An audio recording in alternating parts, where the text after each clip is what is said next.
Kevin and Alfredo at the IEM Expo. And what I wanted to go over a little bit, a deeper dive into our XML transformation process. And what we're going to do is kind of sort of give you an example, and I'm going to show you some of the advantages of why we found it successful. This is a very unique method that we have developed and are in the process of copyrighting and patenting with our company. We just recently got funding. We'll get some funding next week.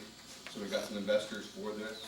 So we're pretty passionate about it. I would like to say it's very cool, but many of the developers in here will say, yeah, well, that's nothing to do. If you're using XML, what we do. But there are some tricks to what we're doing to make it very, very simple and very, very effective. We've already, in the last 3 months, rolled out 3 very large products to some nationally known banks.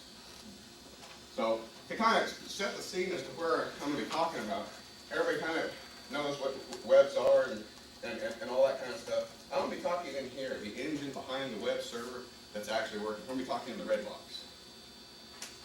And some of the advantages, and well, I like to say these came from being brilliant, that we sort of taught it, but it's really more out of doing the web for the last 15 years or so the wrong way, and stepping in about every elephant trap that there is. We needed something that had a rapid time to market, something that we could deploy modules without doing recompiles of the entire system, so that you could deploy a new feature without and limit your scope of testing. We also needed something to train. I have a wholly owned office in India, and we needed something that was very easy to communicate with people a long ways away, and with a very commoditized skill set, so that we didn't have to have a lot of the latest buzzwords. We specifically don't use a lot of the latest technology. We've kept it simple. Oh, I did it. Darn backward thing. All right. Well, we're going to walk you through an example, and I was going to take a simple landing page on a website. And everyone's kind of, we would come here, and I'm just using an index ASPX as a landing page. Part of our objects here, what we called in here, and one of the things that you'll see that a lot of this discussion will be too shallow for a lot of the hardcore developers in the room, and maybe just right for those that are more on the business side. So I'm not going to, I'd like to speak with you after if anybody wants to do a deeper dive. But what you'll see through here is there's only a handful of compiled code modules, and that's what we've patented, how we're doing that.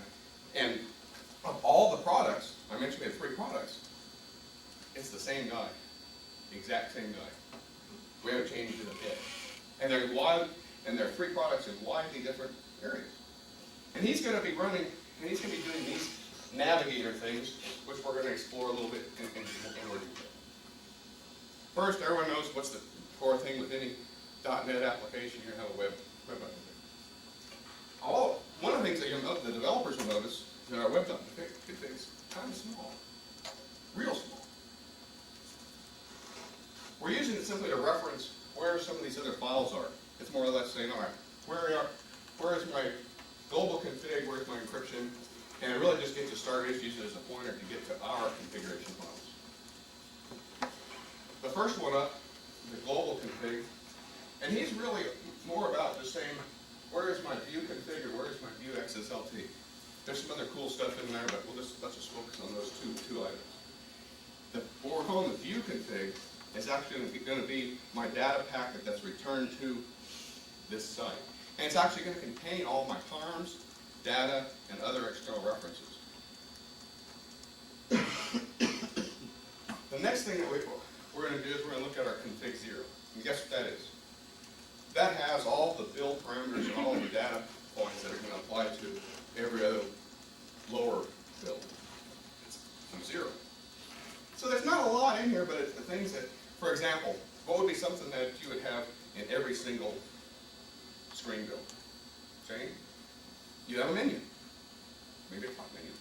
Maybe a copyright at the bottom.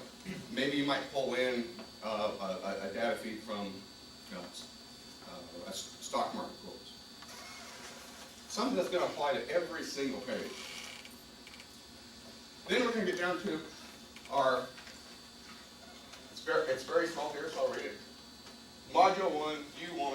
So this would be the page, and you can have various views off of that page. So now I'm getting down to the actual landing page, and this is really responding and saying, all right, where am I getting the XML data, plural? Where am I going to get my XSL? And what parameters do I replace? Now, if you hang with me through to the end of all this technical stuff, I promise you, I'm going to show you something incredibly amazing at the end. Okay? One of the things that makes this process unique to us is that we don't have to use compiled code to pass parameters into our data source. A lot of other, in fact, most applications out there, if I want to pass session variables or items that are dynamic into my data stream, I'm going to use compiled code. We don't.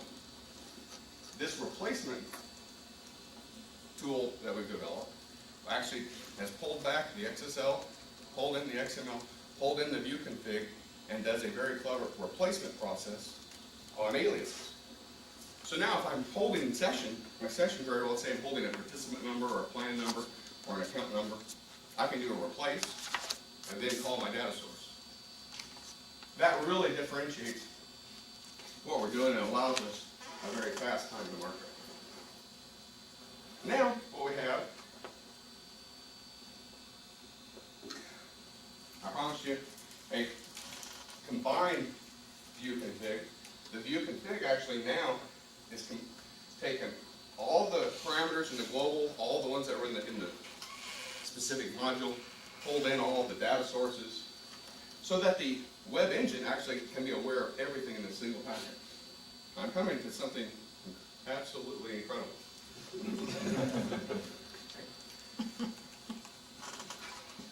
No surprise here.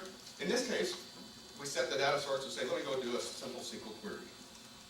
And it's going to pull back, what's going to pull back? XML. And that would be an example of the XML.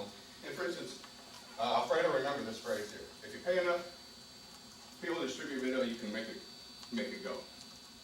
We're going to come back to that. Alfredo, you remember that for me, okay? All right. Now we have the XSLT. Remember, our view config told us where we find this. We're not using any style sheets or any complex gizmo. One of our strategies is to keep the web incredibly dumb and simple. One of the mistakes that we found in the past is people coding things in the web. You know, if the business analysts come in and say, gee, these two numbers need to add together, or these two numbers can only be this. A lot of times the .NET programmer or the C# will start coding stuff. We purposely avoided that and kept it all host-based, so we kept our web very dumb. The presentation is all done in XSLT. XSLT is kind of it looks and feels like XML, but you can do some programming type things in it, like you can do loops, you can build tables. And it handles all of our presentation layers. And now we're going to use our navigator transform method on that XML XSLT. And what do you think we get out of that? Erica? What do you think we get out of that? What's the output? And you can see, Alfredo, is this right? It is right. Hey, we're coming to something absolutely incredible. That in this particular page, by the way, is actually one of our sites that we're doing for Inbound Marketing University, and they offer another certification. In fact, it's becoming quite a powerful certification for inbound marketing and doing SEO things. They actually just got, they were a group of folks from MIT, and they just got $37 million in VC money they've sort of rethought how to do the SEO. And Alfredo included a lot of their thoughts and the website grader in his fantastic presentation. Okay, so we kind of talked about, I just want to give you a quick look at the unique method that we've developed in our company. We took you through a real life kind of example. And we talked about some of the advantages to doing a fast time to market. And now, I promise, I'm gonna tell you something absolutely awesome. And Oh, yeah. are there any questions? It wasn't awesome. It was cool. Hey, it's 11:15. 15 minutes before lunch. And the tickets were cheap. I've got a question. If you start getting a lot of hits to the website and people are going to different pages and you're having to render, what kind of database performance, or have you seen any issues from that? Of it having to go pull the code each time to render the page? It's only pulling up. There's one of the transform guys there. He is aware of what he's pulled in that data stream. So part of our renderer is looking at that data stream, and as he gets that data back in, each build could have multiple data streams he can fetch. He places that in the local cache with the parameters as